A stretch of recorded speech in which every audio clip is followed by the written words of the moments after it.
সাংবাদিক বন্ধুগণ, আপনারা কষ্ট করে এসেছেন, ধন্যবাদ আপনাদেরকে। আমি আরো অনেক আগে আসার কথা ছিল মামলা করার জন্য। বিভিন্ন রকমের ব্যস্ততা এবং তথ্য উপাত্ত সংগ্রহ করতে একটু দেরি হয়েছে, যার জন্য আমি বেশ কয়েক মাস আগে যেটা করতে পারতাম সেটা আমার দেরি হয়ে গেল। আমি আন্তর্জাতিক অপরাধ আদালতে আমার নিজের মামলাটি রেকর্ড করালাম। আমার এখানে প্রাথমিকভাবে 7 জনকে আসামি করেছি। শেখ হাসিনা সহ স্বরাষ্ট্রমন্ত্রী তৎকালীন সহ আরও যারা র্যাবের এবং পুলিশের যারা জড়িত ছিল তাদের সবাইকে এখানে আসামি করা হয়েছে। তবে আরও অন্য অনেক আসামি ইনভেস্টিগেশন পর্যায়ে বেরোবে, যেগুলো আমার পক্ষে এখনো আইডেন্টিফাইড করা সম্ভব হয়নি।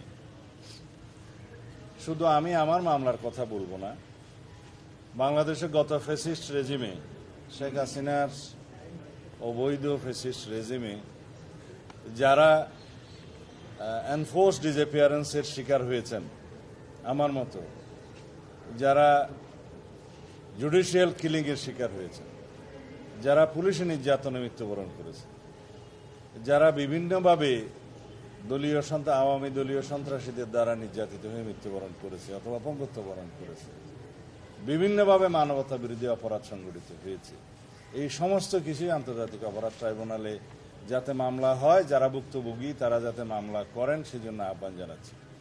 আর আন্তর্জাতিক অপরাধ ট্রাইব্যুনালের কার্যক্রম যাতে সুচারুরূপে সম্পন্ন হয় সেজন্য সরকারকে আহ্বান করব যাতে লজিস্টিক সাপোর্ট, ইনভেস্টিগেশন টিম বাড়ানো, প্রসিকিউশন টিম বাড়ানো সহ যত রকমের সহায়তা প্রয়োজন সরকার যেন করে।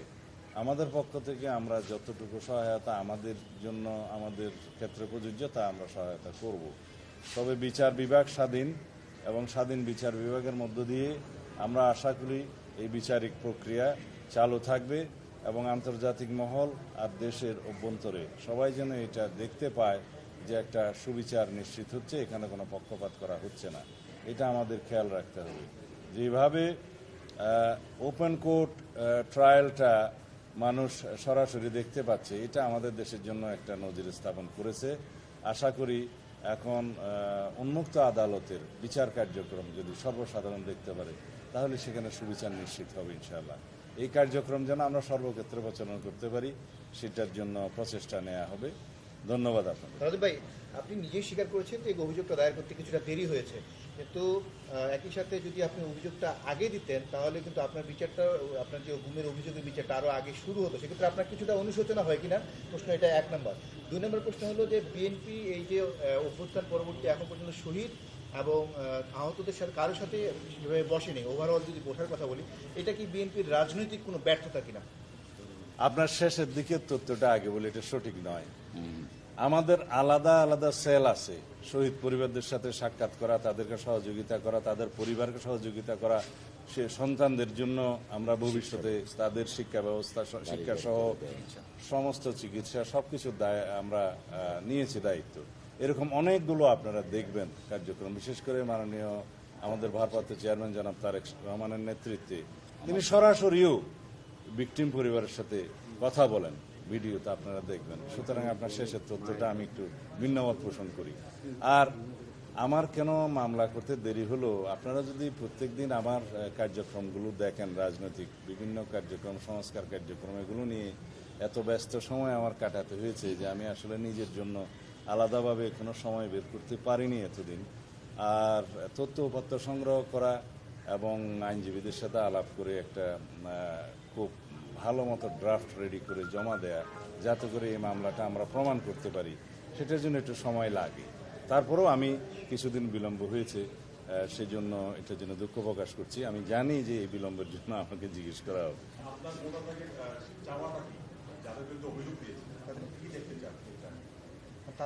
আমি কি দেখতে চাই সেটা ন্যায় বিচার না।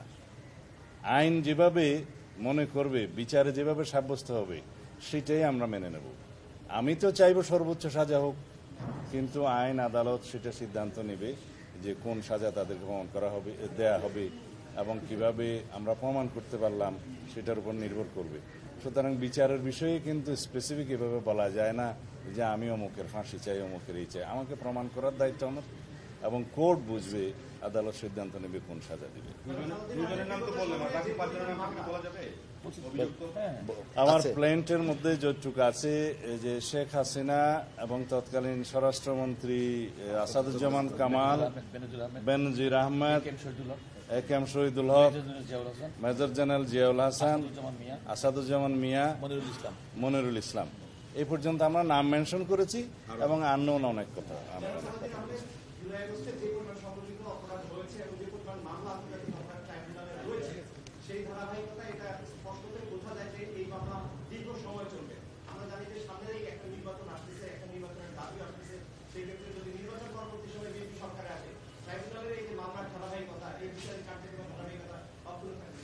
অবশ্যই সেটা শুধু বিএনপির প্রতিশ্রুতি নয়, এই জাতির আকাঙ্ক্ষা, জুলাই আগস্টের শহীদদের রক্তের আকাঙ্ক্ষা, সমগ্র জাতির প্রত্যাশা, এই জনগণের প্রত্যাশা, ন্যায় বিচার প্রতিষ্ঠা করতে হবে। শুধুমাত্র জুলাই আগস্টে জাতিসংঘের রিপোর্ট অনুসারে 1400 শহীদ হয়েছে, 2000-এর বেশি আহত হয়েছে, পঙ্গু হয়েছে, অন্ধত্ব বরণ করেছে। বিগত 15-16 বছরে 7188 জন আমার হাতে তালিকা আছে যারা বিভিন্ন রকমের পারসিকিউশনের মাধ্যমে হয় মৃত্যুবরণ করেছে, হত্যা করা হয়েছে। এনফোর্স ডিসঅ্যাপিয়ারেন্সের কথা তো বললাম, 709। জুডিশিয়াল, এক্সট্রা জুডিশিয়াল কিলিং হয়েছে প্রায় 2700-র মতো। পুলিশ কাস্টডিতে মারা গেছে অসংখ্য। এইভাবে যারা নির্যাতিত হয়েছে, যারা নির্বাসিত হয়েছে, যারা কারাবাসে গিয়েছে, যারা অন্ধত্ব বরণ করেছে, চিরতর পঙ্গুত্ব বরণ করেছে, শিকার হয়েছে হত্যাকাণ্ডের, এগুলো সবগুলোর বিচার করা হবে ইনশাআল্লাহ।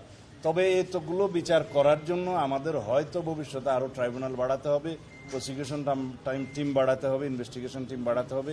এগুলো আমাদের প্রতিশ্রুতি, জাতির কাছে সমগ্র জাতির প্রত্যাশা, আমাদের প্রতিশ্রুতি তো বটেই। এগুলো কন্টিনিউ করতে হবে। সমস্ত রেকর্ড সব কিছু আমাদের কাছে আছে, কিন্তু বিচার যারা প্রার্থী তাদেরকে দয়া করে এসে মামলা দায়ের করতে হবে, এইটুকু তাদের কাজ। আপনারা আন্তর্জাতিক অপরাধ অনেক দেখেছেন, দ্বিতীয় বিশ্বযুদ্ধের পরে অনেক অপরাধের কথা আপনারা শুনেছেন, নুরেমবার্গ ট্রাইব্যুনালের কথা শুনেছেন। এগুলো একদিনে সমাপ্ত হয়নি, ইট টেক্স টাইম, এবং এরপর হয়তো আপিল হবে, যা কিছু হবে, কিন্তু ন্যায় বিচার প্রতিষ্ঠা করা হবে। বাংলাদেশে যাতে ভবিষ্যতে এই রকমের কোনো আর কেউ কোনো ফেসিস্টের কোনো জন্ম না হয়, কোনো ফেসিবাদের জন্ম না হয়, সেই ধরনের রাষ্ট্র ব্যবস্থা যেমন আমরা কায়েম করতে চাই, এই বিচারও সুবিচার নিশ্চিত করেও আমাদেরকে সেটার দৃষ্টান্ত স্থাপন করতে হবে যে বাংলাদেশের ভবিষ্যৎ আমরা কিরকম চাই। ধন্যবাদ।